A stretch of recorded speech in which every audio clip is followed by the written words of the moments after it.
Hello everybody, welcome to my channel. Hope everybody is doing good. And today's title is Presupposing that racist arguments are heedless. And I just typed in, I'll see what comes up in a minute. I typed similar search to the title of this video, which is Presupposing that racist arguments are heedless. Presupposing that racist arguments are heedless and prejudicial. They're often quite prejudicial as well, based on ignorance. And I'll see what comes up on this title here. Presupposing that racism is heedless. Old boy style racism by police leads to 600k. I won't play a video, just see what comes up on the title at the moment. Racism by police leads to 600k settlement. That's from a channel called Coin6, has 141,000 subscribers. Let's see what other results come up here. John McWhorter, America has never been less racist. That's from a channel called Reason TV, which has 755,000 subscribers. That was a video from 3 years ago. Yeah, thanks. Quiz, yeah. And the first video I mentioned a minute ago, I've got to say, is from 2 years ago.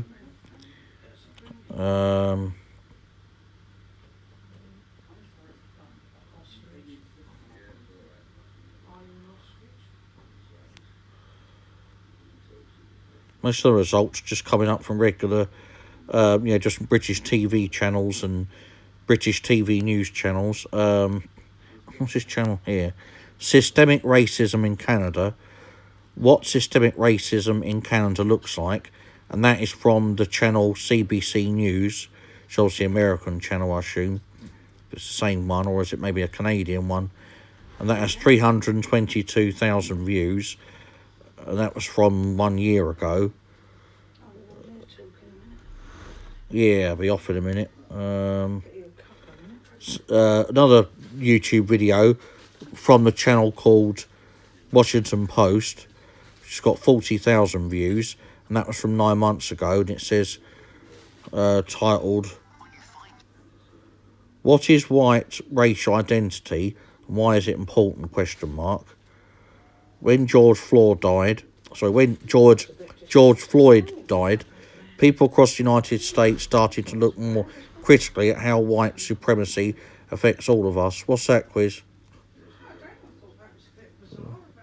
Oh, about History Debunked. I know, it is. In this episode, we talk to mental health experts and scholars about why understanding your whiteness and the ways that white supremacy benefits you is an important part of becoming self-aware. Jump ahead to the noted timestamp. Exposing white racial identities is in the description of this video. Will be a lifelong process. Join or create an accountability group. Be proactive about your relationships with people of colour. Featured in this video, Resma Menachem is a trauma specialist and author of My Grandmother's Hands, Racialized Trauma and the Pathway to Mending Our Hearts and Bodies. Rebecca Toporek is a psychologist and professor in the Department of Counseling at San Francisco State University. Elias Kennedy is a trauma therapist and founder of Moving Parts Psychotherapy in Austin, Texas. And it goes on and on, It's got links there to Twitter, Instagram, Facebook, and so on.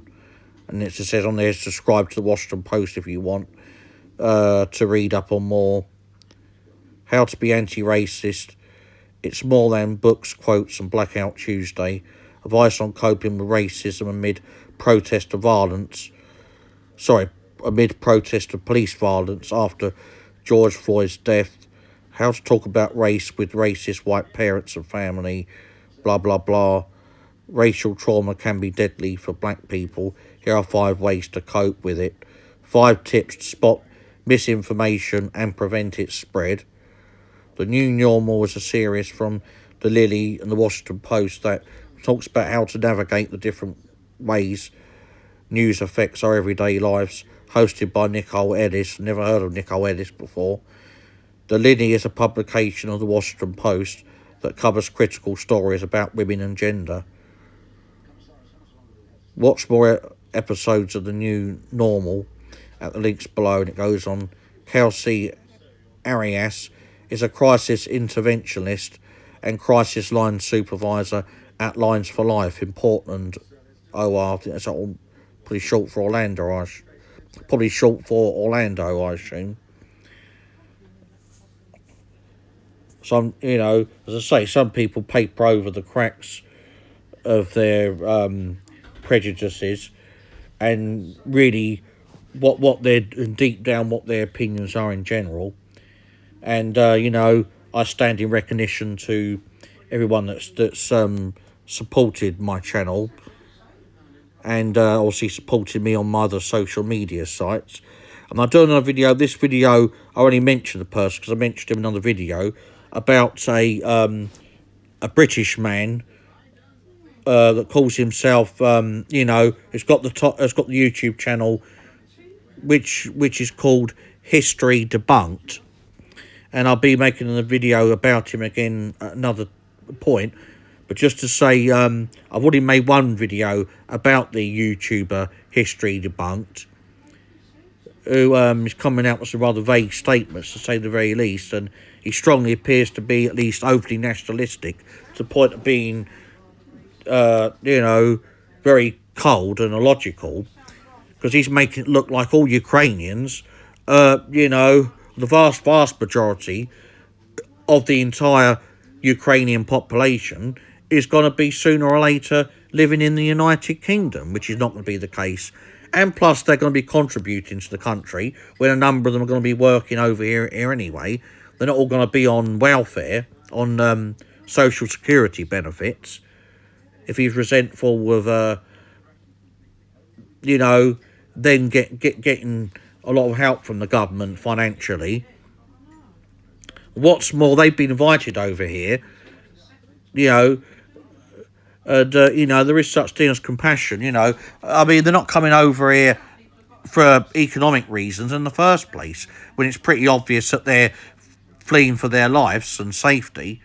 So, I mean, I would have thought History Debunked would, at least wouldn't resent a number of Ukrainians coming to Britain. And this YouTuber History Debunked, he is rather vague, and he goes on about irrelevant things quite often, even when he's just making a point that isn't necessarily racist, when he's, separate to the things, to this situation, which does make you think he's racist, which is the situation about, with his attitude towards the Ukrainians coming to Britain, when he made some comment on one of his, on his YouTube videos, when he put in some comments on his YouTube video, saying that we cannot give out unlimited cups of tea and hugs to all Ukrainians. It's a very, that's more than just cold, minimum. Even if he said that he was taking the mickey out of the far left, that would still be inappropriate, because you don't go and mock other people as well. And that would only be, if he was talking about unnecessary immigration, where people, that would only be hypothetically if the Ukrainians were coming over here just for economic reasons, but which isn't the case anyway, which makes it insulting. And then if he didn't mean it in that way, why hasn't he made it obvious that he doesn't mean it in that way, in a rather derogatory and prejudicial way, sounding rather prejudiced and somewhat racist towards the Ukrainians, because otherwise he would, put his statements across a little rather clearer, I would have thought, if he didn't mean that. So why hasn't History Debunked made it obvious, what exactly his point is? And I haven't had a chance to ask him yet, but I'm going to leave a comment on his YouTube channel one day. History Debunked is the channel in question. And I'm making a video, about him. Thanks everybody for listening to my video. And, many thanks again, I'm grateful for the time and for the comments that people left on here recently.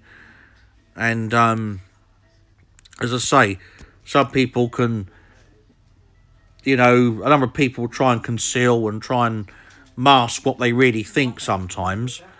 And, they just use irrelevant things as a deflection. Like when he has done himself History Debunked before and has gone on about IQ comparisons between black, Asian and white people.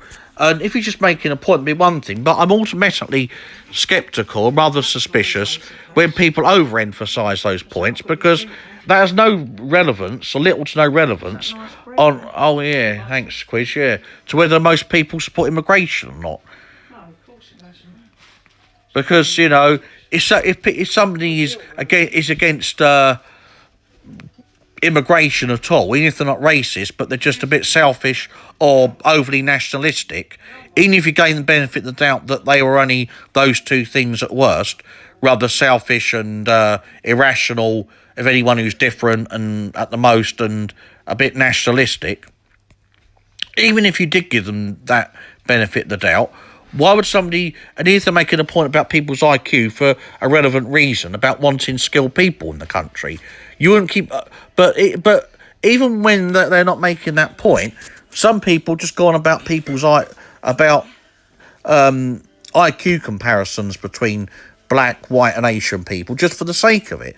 And even when they're making a relevant point about having skilled people in the country, they still, because a number of people on the far right, especially, repetitively, they become almost monotonous. They are very monotonous when they talk about often their IQ comparisons.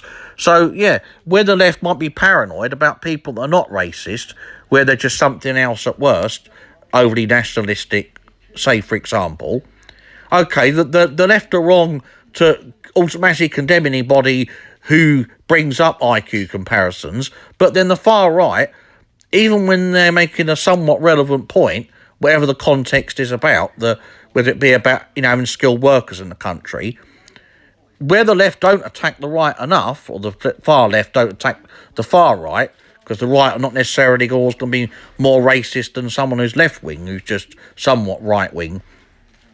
Not in a conservative sense, it'd be more just being far right-wing. Oh, no, they're not, Quiz, I know. Yeah.